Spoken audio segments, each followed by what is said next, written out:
डूंगरपुर जिले के माही सोम जाखम के त्रिवेणी संगम पर बेणेश्वर धाम पर विभिन्न आदिवासी संगठनों की ओर से आयोजित राष्ट्रीय आदिवासी महासम्मेलन में हजारों आदिवासियों का ज्वार उमड़ा।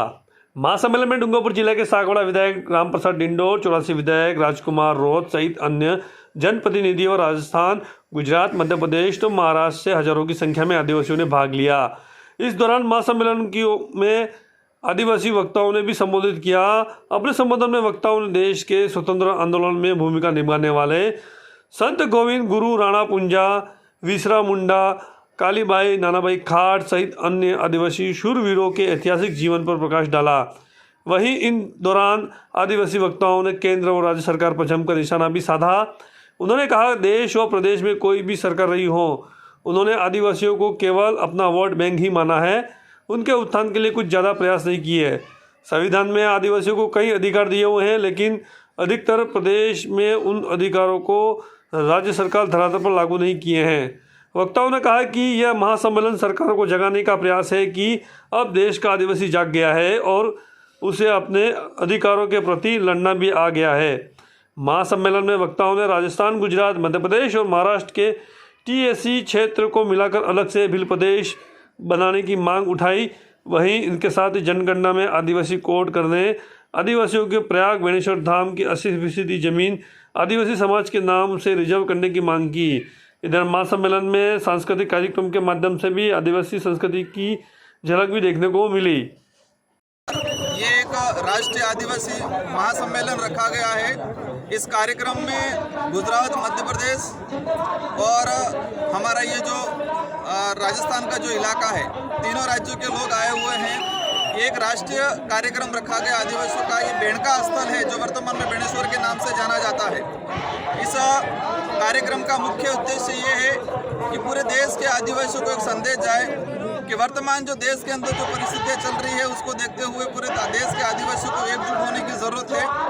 और आज ये जो कार्यक्रम रखा गया है, ये बेणेश्वर जो बेणका के नाम से जाना जाता है, आदिवासियों का महाकुंभ है। लेकिन बड़े दुख की बात है कि आदिवासी समाज के एक छोटा सा भी भवन किसी भी लोगों ने नहीं बनाया गया है। और हमारी मुख्य मांग है, हमने सरकार को भी अवगत कराया है कि बेणेश्वर जो बेणका है उसकी जो ज़मीन है उसकी 80% ज़मीन आदिवासी समाज के नाम से रिजर्व हो जाए। और इस कार्यक्रम के माध्यम से राज्य सरकार हो या भारत सरकार हो, उनको हम मैसेज पहुंचाना चाह रहे हैं कि हमारे देश आज़ाद हुआ 1947 में, संविधान लागू हुआ 1950 में। अब तक इन लोगों ने आदिवासी समाज को नज़रअंदाज किया गया है। एक भिलखंड के नाम से जाना जाता था, लेकिन इनको 3 राज्यों में बांट दिया गया है।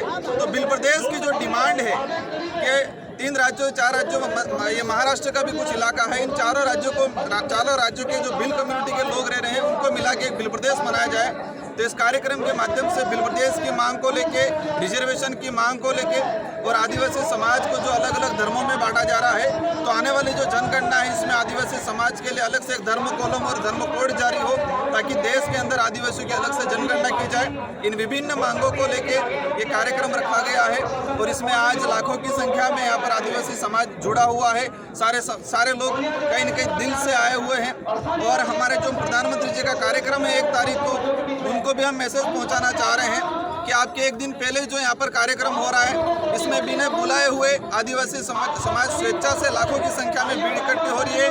तो इसकी भावना को समझें और मुझे उम्मीद है कि प्रधानमंत्री जी भी आदिवासी समाज को हित को देखते हुए कोई न कोई बड़ी घोषणा करेंगे। हमने हमारे समाज की तरफ से जो मांगे थे हमको पहुंचाई है। उस 1 तारीख की जो पीएम की जो सभा है, एक राजनीतिक सभा नहीं बनते हुए आदिवासी समाज के हित में क्या करके जाते हैं, पूरा आदिवासी समाज की निगाहें हैं। अगर वो इस हमारी जो मांगे रखी है उन मांगों पे अगर वो किसी प्रकार की घोषणा नहीं करते हैं, तो आदिवासी समाज आने वाले तीनों राज्यों के चुनावों में उन कांग्रेस और बीजेपी दोनों को सबक सिखाएगी। और आज जो मुख्य मांगे हैं उन मांगों पे हमारे सारे वक्ता अपना अपना वक्तव्य देंगे। आप सबको धन्यवाद। जोहार।